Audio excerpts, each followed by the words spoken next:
दोस्तों आज की इस वीडियो का टॉपिक बहुत ही इंपॉर्टेंट होने वाला है और काफी सारे बच्चों के लिए जरूरी भी। आज हम पढ़ेंगे पोस्ट कॉलोनियल स्टडीज को, यानी पोस्ट कॉलोनियलिज्म को। आखिर ये कॉन्सेप्ट है क्या और इसके अंदर कौन कौन से कॉन्सेप्ट्स आते हैं, इस पर मैं पहले भी वीडियो बना चुका हूं, लेकिन उसके अंदर सिर्फ मैंने राइटर्स की बात की थी कि कौन कौन से राइटर्स मोस्ट इंपॉर्टेंट है पोस्ट कॉलोनियलिज्म में। लेकिन इस वीडियो में मैं आपको ये टर्म भी समझाऊंगा, इसके अंदर जो की कॉन्सेप्ट्स है उसकी भी बात करूंगा। ये वीडियो आपके लिए बहुत हेल्पफुल होने वाली है दोस्तों। चलिए मैं मिलता हूं इस वीडियो के एंड में। इस वीडियो में क्योंकि हम पोस्ट कॉलोनियल स्टडीज़ को पढ़ने जा रहे हैं तो आपको थर्ड वर्ल्ड कंट्रीज़ के बारे में पता होना चाहिए। आई होप आप सब लोग थर्ड वर्ल्ड कंट्रीज़ के बारे में जानते होंगे। एशिया, अफ्रीका, कैरेबियन आइलैंड्स और इन्हीं के साथ साथ साउथ अमेरिका की कुछ कंट्रीज़ भी इसमें शामिल हैं। अब इन सब कंट्रीज़ को आप थर्ड वर्ल्ड कंट्रीज़ क्यों कहते हो? क्योंकि इन्होंने कोल्ड वॉर में पार्टिसिपेट नहीं किया था। पहला कारण तो ये है, जो भी पॉलिटी पढ़ता होगा वो समझता है कि इन्होंने कोल्ड वॉर में पार्टिसिपेट नहीं किया था, शामिल नहीं हुए थे। दूसरा, ये गरीब बहुत थे, ये कंट्रीज़ गरीब बहुत थी, इनके पास अच्छी हेल्थ केयर फैसिलिटीज़ नहीं थी, इनकी डेमोक्रेसी ढंग से फ्लरिश नहीं हुई थी, डेवलप नहीं हुई थी, इसलिए इनको थर्ड वर्ल्ड कंट्रीज़ कहा जाता था। भले ही ये सब चीज़ें इनके पास में नहीं थी, लेकिन एक चीज़ आप नोट करना, कल्चर तो इन देशों के पास में भी था। हिस्ट्री और लिटरेचर तो यहाँ भी लिखा जा सकता था, लिखा जा रहा था एक्चुअली। तो इसी कल्चर, हिस्ट्री और लिटरेचर को स्टडी करना कहलाता है post colonial study. Post colonialism में ये स्टडी किया जाता है कि कॉलोनाइजेशन की शुरुआत से लेकर, यानी 16th सेंचुरी में जब कॉलोनाइजेशन शुरू हुआ था तब से लेकर कॉलोनाइजेशन जब तक एंड नहीं हो गया, ख़त्म नहीं हो गया, तब तक, और अभी जो नियो कॉलोनाइजेशन चल रहा है जिसमें मल्टीनेशनल कॉरपोरेशंस पूरे वर्ल्ड में कंट्रोल कर रहे हैं। कुछ चंद मल्टीनेशनल कॉरपोरेशंस जो हैं वो पूरे वर्ल्ड को कंट्रोल किए बैठे हैं, बहुत सारा पैसा उनके हाथ में है और पूरे दुनिया भर के लोगों से वो इस तरह से काम करवाते हैं जैसे कॉलोनाइजेशन के दौरान इन गरीब कंट्रीज़ पर इन लोगों ने कंट्रोल करके रखा था। देखो, पोस्ट कॉलोनियल स्टडी में हम क्या पढ़ते हैं? Cultural identity, gender, nationality, race, ethnicity, subjectivity, language और पावर को। मैं जैसे जैसे पढ़ाता जाऊंगा आपको समझ में आता जाएगा कि ये पोस्ट कॉलोनियल स्टडीज़ बोलती क्या है आखिर। सबसे पहले तो हम ये जानते हैं कि ये पोस्ट कॉलोनियलिज्म को इंस्पिरेशन कहाँ से मिली। आपको पता है इसको इंस्पिरेशन कहाँ से मिली थी? पोस्ट स्ट्रक्चरलिज्म से और पोस्ट मॉडर्निज्म से। इसका मेन मोटो क्या था? इसका मेन मोटो ये था कि काफ़ी हद तक पुराने लिखे हुए, यानी कॉलोनाइजेशन के टाइम के लिखे हुए लिटरेचर को रिजेक्ट करना, उनको रीड करना। कैसे? जैसे कॉलोनाइजर्स थे, उन्होंने आकर हमको कॉलोनी बनाया, तो जब तक हम लोग उनकी कॉलोनी थे तब तक उन्होंने हमारे लिए लिखा, ठीक है? तो उसको कहा जाता है मेटा नैरेटिव्स। दोस्तों, आप मेटा नैरेटिव्स का मतलब समझते हो? ये लोग मानते हैं कि उन्होंने जो कुछ भी लिखा वो मेटा नैरेटिव्स है। मेटा नैरेटिव्स का मतलब होता है ऐसा लिटरेचर जो रियल इंसिडेंट्स पर नहीं लिखा गया हो, जो सिर्फ दिमागी कल्पना हो। और पोस्ट कॉलोनियल्स ने इस चीज का जवाब दिया, इनके मेटा नैरेटिव्स का जवाब दिया अपने काउंटर नैरेटिव्स से। जैसे हिस्ट्री को रीराइट करना, कल्चरल आइडेंटिटीज पर जोर देना, मिमिक्री, हाइब्रिडिटी, नेटिविज्म, इन सब की कॉन्सेप्ट्स का मतलब बताना। मैं आगे आपको समझाऊंगा। सबसे पहले हम लोग देखते हैं कि पोस्ट कॉलोनियलिज्म में इंपॉर्टेंट वर्क्स जो इनकी पोस्ट कॉलोनियल थ्योरी का काम करते हैं वो कौन कौन से इंपॉर्टेंट वर्क्स हैं।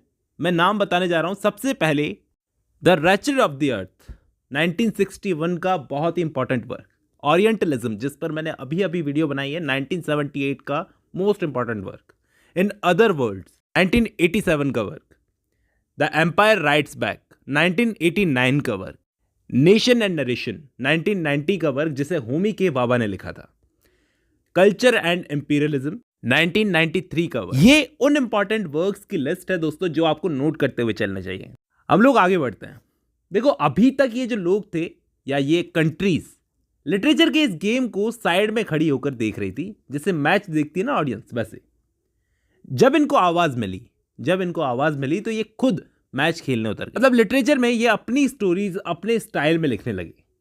यूरोपियंस ने इन देशों के लिए पॉलिटिकल प्रेजुडिस रखा था, तो इन पोस्ट कॉलोनियल्स ने जिम्मा लिया कि हम फिर से उनके वर्क्स को री एग्जामिन करेंगे, जो भी यूरोपियंस ने हमारे लिए लिखा उनकी री इंटरप्रिटेशंस निकालेंगे।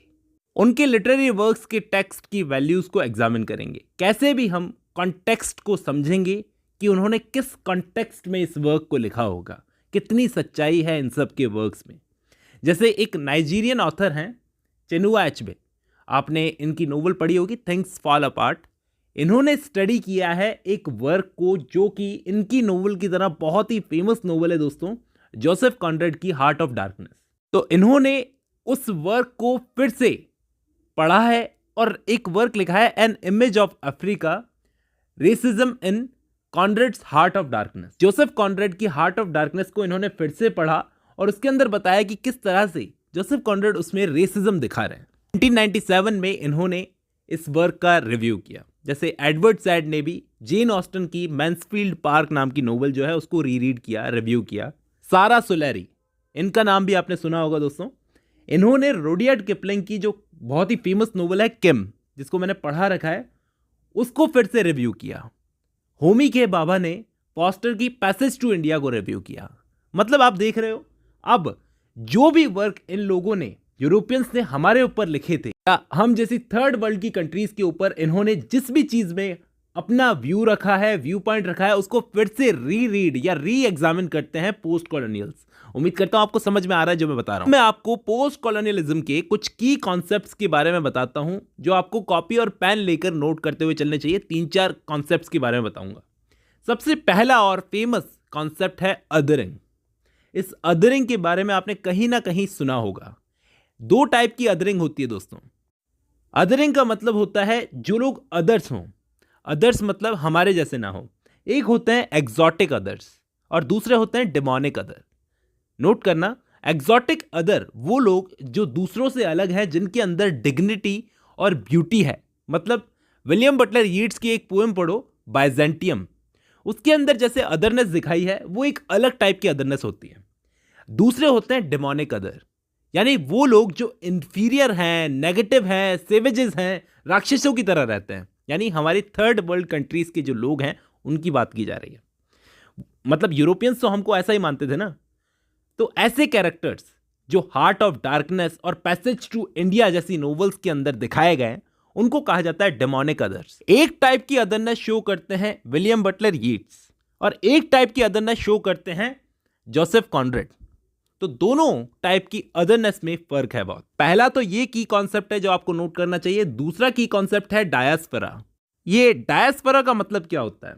ये जो कॉन्सेप्ट है डायस्पोरा, ये रेफर करता है उन लोगों को जो लोग अपने देश से बाहर जाकर दूसरे देशों में रहते हैं, नौकरी के लिए, पढ़ने के लिए, न जाने किन किन चीज़ों के लिए।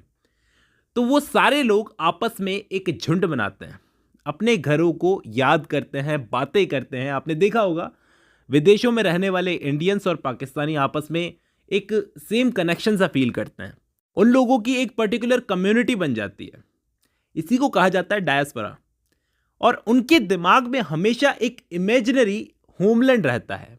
उनके दिमागों में एक इमेजिनरी होमलैंड बन जाता है। ठीक है, ये जो कॉन्सेप्ट है इसको यूज़ किया था सलमान रश्दी ने, या फिर कहें कि इसको फेमस किया है सलमान रश्दी ने अपने एसेज एंड क्रिटिसिज्म में। उन्होंने कहा है कि वो लोग एक्चुअली जहाँ पर रह रहे हैं, जहाँ से वो आए हैं, एक्चुअली जहाँ पर वो रह रहे हैं और जहाँ से वो लोग आए हैं, वो जगह उनके दिमाग की कल्पना है, जिसे लिटरेचर में डायस्पोरा का कॉन्सेप्ट कहा जाता है। और इस कॉन्सेप्ट में सबसे ज़्यादा नोवेल्स अगर कोई लिखता था या अभी भी लिखते हैं वो है भारती मुखर्जी, मीना अलेक्जेंडर, किरण देसाई, जिम्पल लहरी जैसे राइटर्स। आपने इनके वर्क्स अगर पढ़े हो तो आपको डायस्पोरा की थीम आपको मिल जाएगी। लास्ट की कॉन्सेप्ट जो मैं आपको बताने जा रहा हूँ वो है मिमिक्री, जिसमें आप अपने आसपास ही देख लो ये मिमिक्री क्या होती है। जैसे कॉलोनाइजर से वो हमारे यहाँ पर आए, हम लोगों को कॉलोनाइज किया, तो आप देखना कुछ लोग अभी भी उनके जाने के बावजूद भी उनकी कल्चरल हैबिट्स को, उनके मैनर्स को, उनके तरीकों को, पहनावे को, बोलचाल को, एक्सेंट को, इन सब चीज़ों को अपनाने में लगे हुए हैं। इसी को पोस्ट कॉलोनियल लिटरेचर में मिमिक्री कहा जाता है दोस्तों। मैं अपनी भाषा में कहूँ तो सस्ता अंग्रेज। इस पर यूरोपियंस के जाने के बाद भी आज भी उन लोगों ने उसके दिमाग पर कंट्रोल कर रखा है, जो अपनी सनक में यहाँ के कल्चर का मजाक उड़ाता है, यहाँ के कल्चर पर हंसता है। होमी खे बाबा ने इसके लिए कहा है कि अंग्रेज तो चले गए लेकिन अपनी नाजायज औलाद छोड़ गए। मजाक कर रहा हूं, ऐसा नहीं कहा था। As almost the same but not quite. ये एकदम सही स्टेटमेंट है। तो चलिए दोस्तों, आज की इस वीडियो में बस इतना ही। और भी की कॉन्सेप्ट्स हैं जिनको हम डिस्कस करेंगे किसी और वीडियो में।